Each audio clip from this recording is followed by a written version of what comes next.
The best scientists are, therefore, not the hardened skeptics, but those who continually keep an open mind.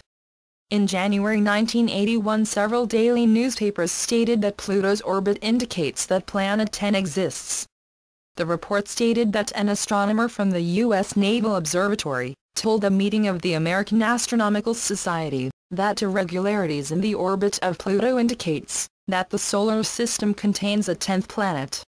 He also noted that this came to no surprise to Zecharia Sitchin, whose book about this planet came out 3 years prior.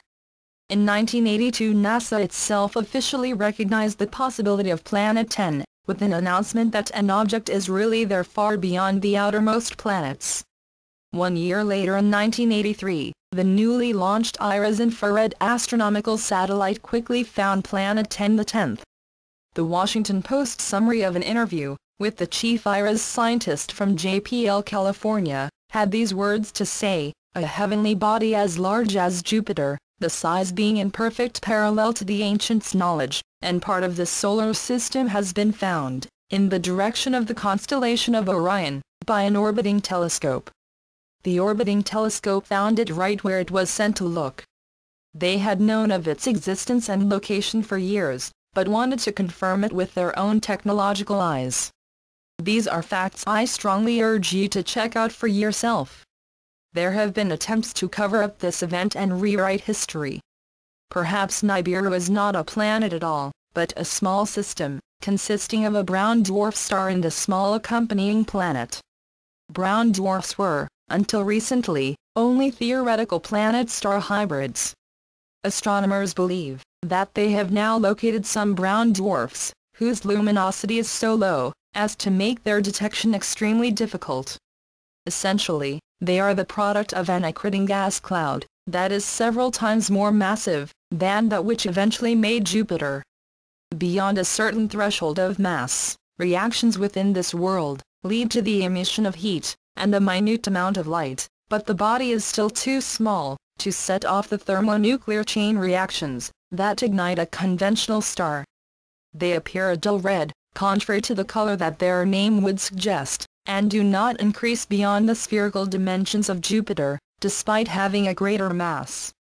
They are thought to be relatively commonplace in the universe, and their relative lack of appearances thus far reflect their dark star qualities. If one is in orbit around the Sun, then it is quite plausible that its detection by telescope has not yet occurred, so one can understand the paucity of tangible data from further afield. But as we become more able to detect and observe planets around other stars, so will our ability to observe this maverick in our own system increase. The sensational aspect of all this is, when one starts to consider this world as a very dim star, rather than a planet.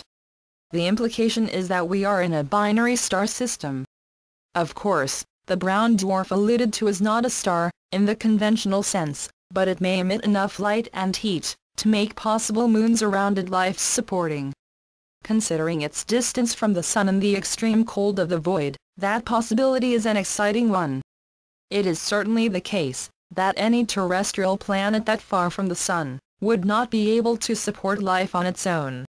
So, what if this brown dwarf in fact had planets circling in close proximity around it? Surely this would better explain the presence of life. After all, the Nibiruans are supposed to have lived on the Earth, and then fled to their home planet, which takes it on the 3,600-year orbit out of the known solar system. If that was the case, and it was just a planet and not an actual brown dwarf planetary system, how could life be sustained in the far reaches of our solar system? The brown dwarf theory makes much more sense, and has a correlation with the Hopi prophecies.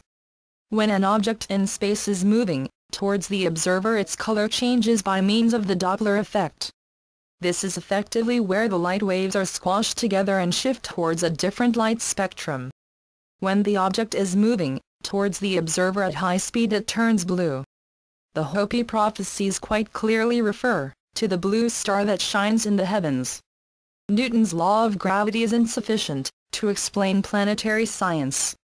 Planets are magnetic objects, and also have a repulsion force that creates the balance between them and keeps them moving.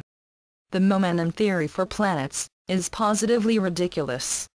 What we call modern astronomical and planetary science is still very much in the dark ages because of this.